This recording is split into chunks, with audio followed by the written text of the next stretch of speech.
Even among Sahajogis, I am very sorry to say, there are some racists. Because Gregor said just now, I am sorry to say that so many girls who are married in the West are extremely unhappy.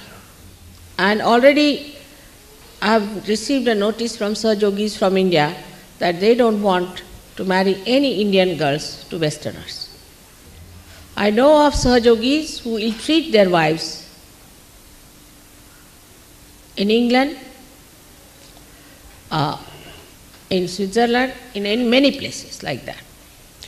To overcome this, all such Sahajogis should beat themselves with shoes themselves, or ask their wives to beat them. That's what they deserve. It's a very dangerous sign because they will get immobilized and the Sahajoga will get a bad name. It is so imminent, and I am so much worried that I would say that Sahajogis, if they come to know of such a man, they should get hold of him and give him 51 shoes nicely on his head.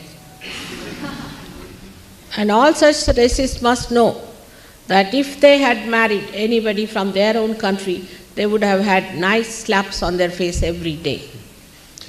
All this is very saddening sometimes, even on this day when I am sitting before you.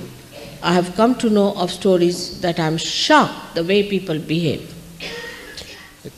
You have to know that India is a blissful country, that's why we go there.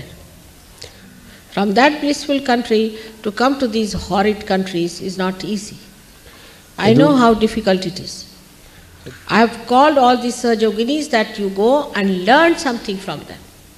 Instead of that, you start criticizing them. It's better that you have no more of them here. This is the reason I brought them, because you don't know anything.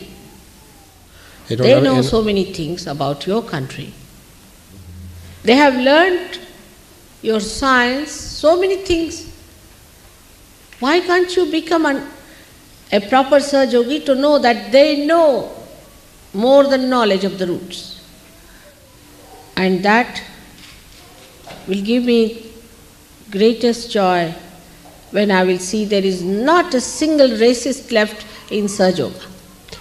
Yeah. If in Sahajoga somebody gets immobilized, please don't blame me, because I have warned you on such a day when you are all here, and I did not want to say about these things today, but there's no other way out.